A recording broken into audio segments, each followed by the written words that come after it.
अस्सलाम वालेकुम। अब तक की अहम खबरों के साथ मैं हूं ज़ुशान यासीन और मैं हूं दरख्शां बतूल। नजर डालते हैं अब तक की हेडलाइंस पर।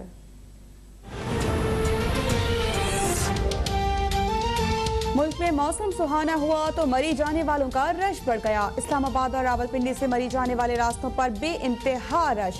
रावलपिंडी इंतजामिया का शहरियों को परेशानी से बचाने के लिए मरी जाने वाले रास्ते बंद करने का फैसला। रास्तों में बदतरीन ट्रैफिक जाम के बायस शहरी फंस गए। गाड़ियों की तवील कतारें। पुलिस और रेस्क्यू की रास्ते में फंसे अफराद को निकालने के लिए कार्रवाइयां जारी।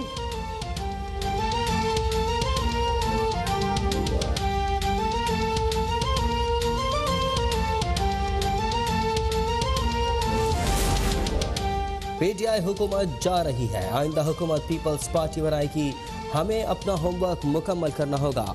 चेयरमैन पीपी बिलावल भुट्टो का सेंट्रल एग्जीक्यूटिव कमेटी के इजलास से खिताब। जाले एमएनएज और एमपीएस की फहरिस्त तैयार करने पर जोर। मुस्लिम लीग नून पीपल्स पार्टी की मकबूलियत की राह में रुकावट करार। मुस्लिम लीग नून से सियासी इत्तेहाद के बायस नुकसान पहुँचने का भी एतराफ़।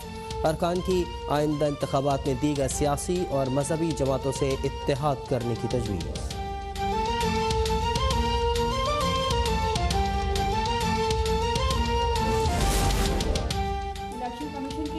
कमेटी की रिपोर्ट के बाद इमरान खान आईनी तौर पर वज़ीर आज़म नहीं रहे। आइन, कानून और अखलाकियात के तहत अब इमरान न्याज़ी पाकिस्तान के फैसले नहीं कर सकते।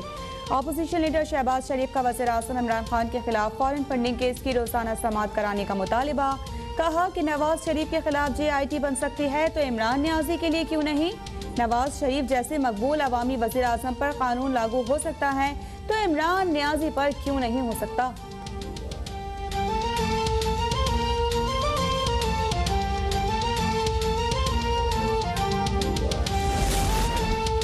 मुल्क में यूरिया खाद की मसनूई किल्लत पैदा करने वालों से आहनी हाथों से निपटा जाएगा। वज़ीर आज़म इमरान खान का दो टोक मौक़िफ़। वज़ीर आज़म ने यूरिया खाद की तलब और रसद से मुताल्लिक़ जायज़ा इजलास में कहा कि गुज़श्ता माली साल किसानों को 822 अरब रुपए की इजाफी आमदनी हुई, इसी वजह से उन्होंने यूरिया की ज़्यादा ख़रीदारी कर ली। मुल्क में रोज़ाना 25,000 टन यूरिया की पैदावार होती है जो हमारी ज़रूरियात को पूरा करने के लिए काफ़ी है।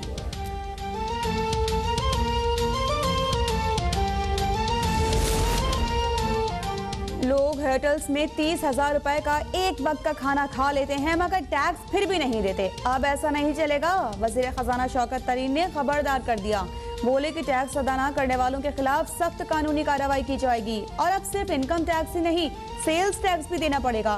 टैक्स ना देने वालों तक टेक्नोलॉजी के जरिए पहुंचेंगे, अलबत्ता किसी को हिरासा नहीं करेंगे। 22 करोड़ की आबादी में सिर्फ 20 लाख अफराद टैक्स देंगे तो मुल्क कैसे चलेगा। अवाम पहले टैक्स दें फिर हुकूमत का एहतसाब करें।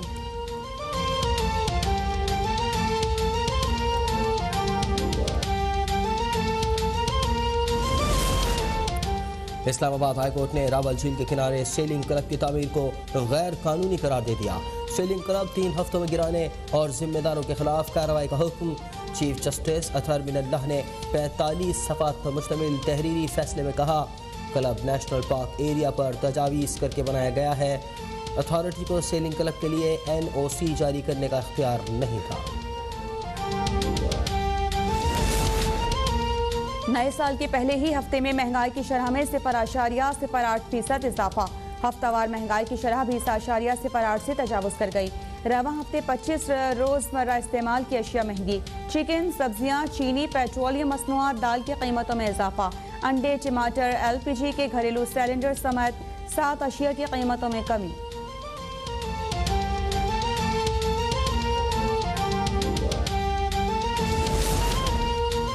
कराची में सिंध असम्बली के बाहर जमात इस्लामी का धरना 90 रोज़ में दाखिल। अमीर जमात इस्लामी सिराजुल हक की भी धरने में शिरकत। सूबाई बल्दियाती कानून कलअदम करार देने का मुतालबा। कहा, कराची अंधेरों में रहेगा तो पाकिस्तान तरक्की नहीं कर सकेगा। कराची का माहौल अच्छा होगा तो जरदारी साहब को फ्रांस से पानी दरामद नहीं करना पड़ेगा।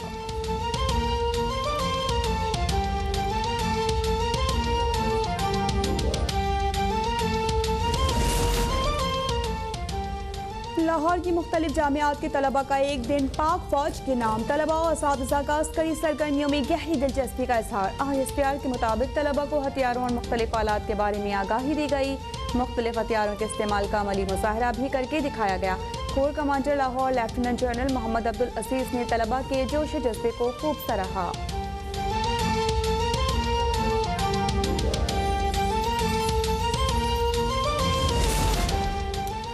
पाकिस्तान में 3 माह बाद कोरोना के फैलाव में वाज़ेह इजाफा, मस्बत केसेस की शरह 2.5% से तजावज़ कर गई। 1300 के करीब नए केसेस और 6 अमवात रिपोर्ट।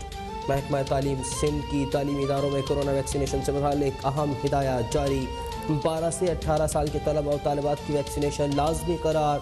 वैक्सीनेशन ना करवाने वाले स्कूलों के खिलाफ कार्रवाई का इंतजाम।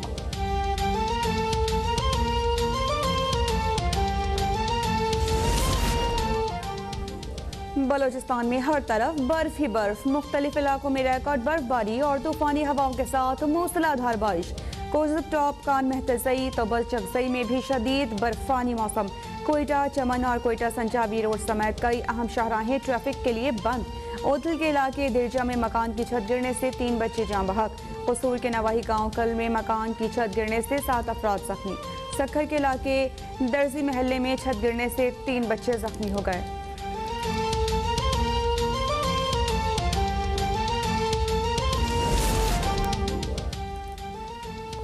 स्टेट बैंक ने शहरियों को पुराने डिज़ाइन के नोट तब्दील कराने की डेडलाइन दे दी। 31 दिसंबर 2022 के बाद 10, 50, 100 और 1000 के पुराने नोट मनसूख तस्वुर किए जाएंगे। हेडलाइंस आप जान चुके हैं। बुलेटिन के आगाज़ में आपको अपडेट करें कि मुल्क भर में बारिश और बर्फबारी के बाद सयाहों की बहुत बड़ी तादाद शुमाली इलाकाजात समेत मरी, गलियात और दीगर जगहों का रुख कर रही है।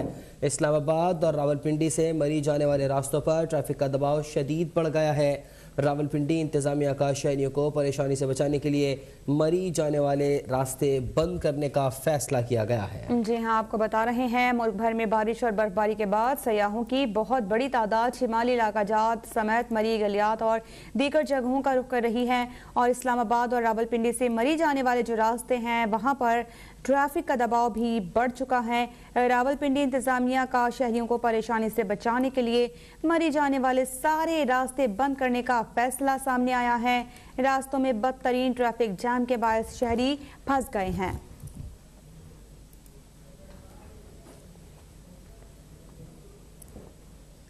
मुल्क के मुख्तलिफ हिस्सों में वक्फे वक्फे से बारिश का सिलसिला जारी है। मुख्तलिफ शहरों में नशेबी इलाके ज़ेरे आब आ गए हैं, जबकि नदी नालों में तुग़यानी आ गई है। बलूचिस्तान में छत गिरने के वाक़यात में 3 बच्चे जाँ बहक हो गए हैं। मज़ीद अहवाल इस रिपोर्ट में।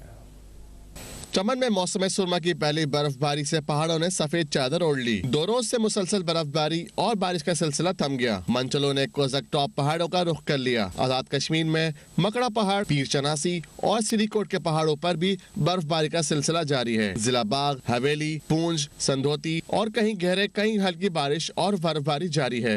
और सदनौती में कहीं हल्के बादल और कहीं हल्की बारिश और बर्फबारी जारी है। गुजरावाला, कसूर, जहलम, उकाड़ा, नारोवाल, विहाड़ी, हाफजाबाद, जहलम, बहावलनगर, खानेवाल समेत पंजाब भर में बारिश के बाइश नशेबी इलाके ज़ेरे आब आ गए। कोहलू में शहर और गिरदनवा में रात से शुरू होने वाले बारिश का सिलसिला ताहाल न थम सका। शदीद खुशहाली के बाद बारिश की वजह से लोगों में खुशी की लहर दौड़ गई। बलूचिस्तान के जिले ओहतल के इलाके दीरजा में बारिश के बाइस मकान की छत गिर गई। छत गिरने से 3 बच्चे जाँ बहक जबकि 2 जख्मी हो गए। सक्खर के इलाके दर्जी मोहल्ले में मुसलसल बारिश की वजह से घर की छत गिर गई। हादसे में 3 बच्चे जख्मी हो गए। इधर पंजाब के जिले कसूर नवाई गाँव कुल में मकान की छत गिरने से एक ही घर के 7 अफराद जख्मी हो गए।